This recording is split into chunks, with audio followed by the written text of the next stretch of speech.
Eskom CEO Ruyter says the power utility has a deficit between demand and available generation capacity. He's been speaking today at a briefing following the implementation of stage 2 power cuts from yesterday until 5 a.m. at least on Monday morning.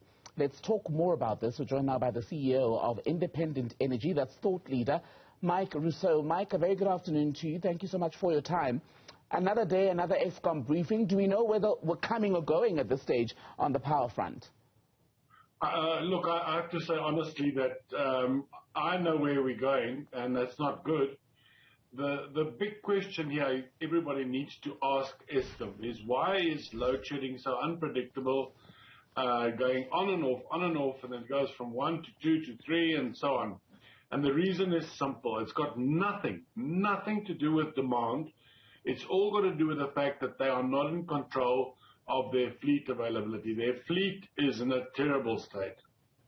And Jan Oberholzer touched on that, saying that the reality at Eskom is they're working with old equipment, which, as you was just alluding to, what they're dealing with now is they wake up one morning and several power stations have issues with breakdowns.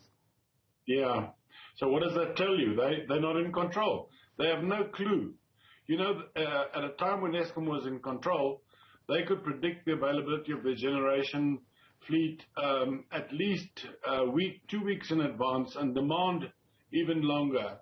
So I want to say this again. Demand is not the problem. The problem is 100% Eskom have not a clue what's happening in their fleet, and they even admitted that. And Jan Oberholzer and Ruyter and them know this. They cannot predict what's happening to their fleet. And consequently, we're having load shedding on and off, and it goes from 1 to 3, or even more, whatever. It's one thing to work with aging infrastructure and not know what's going to break down when, but how well is Eskom doing in preparing itself and the country for the event when there is a trip of multiple, at multiple stations, I beg your pardon? Yeah, the answer to your question is simply this. Eskom have not a clue, and they are not in control, not at all. They cannot predict their fleet availability, and that's the worst possible thing to do, because a fleet like that, with the stations that they have, should be fairly reliable and predictable. The problem is it's not reliable, and they don't have enough fleet available. And so they're going on and off with load shedding, and it's got nothing to do with demand. Mm. The other issue then that adds to that is the fact that the new power stations that we're told would be coming online at this point don't make much of a difference, do they?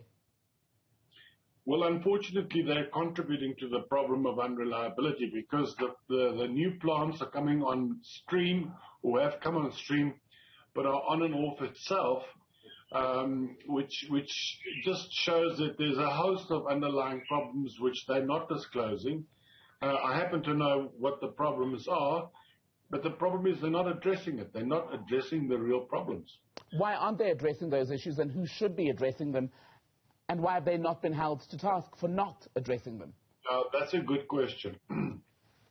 Firstly, I think the politicians have some blame here. They are not holding Eskom to account, or their feet to the fire. The board don't understand, because they're getting information second-hand, third-hand from the executives, and unfortunately the executives don't really know what's going on in the plants itself. That's the problem. That brings me to my next question. How much of a contributing factor is the management of Eskom to the entity's inability to get a handle on this power crisis? Yeah, I'm afraid to say that the management at the power stations has, I would say, virtually collapsed in many cases. A lot of the key managers that were running those plants are not there anymore. They've left. So they're sitting with a bunch of good people. Eskom have very good people, but the problem is they don't have sufficient experience. So there's the problem.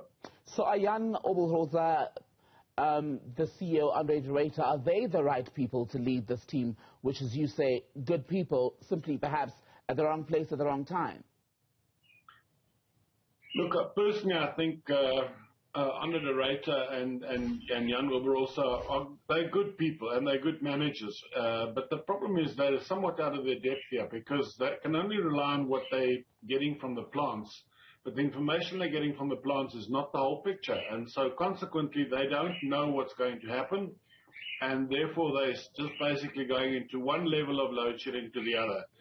So it's a situation of the blind leading the blind. But given where they are, they rank in the company, why are they not able to then streamline the flow of information to get the full picture, which you say is what they actually need in order to make the right calls at the right time? Yeah, look, I've said this on a number of occasions, that the problem is that the amount of work in the power stations and elsewhere that Eskom have are way beyond their capability to manage. They cannot manage the planned work. They cannot manage the outages. They just don't have sufficient resources. That is in people and money and time and planning, etc., etc. So unless they address that, and the simple way, as I've said so many times before, they need to redirect those resources to the bigger power stations and basically just close the old plants. And as I said, nobody needs to be out of jobs. Nobody needs to lose their work.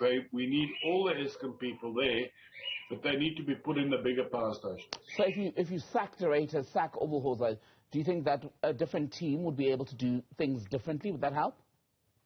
Sorry, just say again. If you got rid of Andre de Ruyter, Jan Oberholzer, and the rest of the team that's been briefing us from Eskom whenever we do have load shedding, do you think that would help the picture at all? Would a different team do something differently?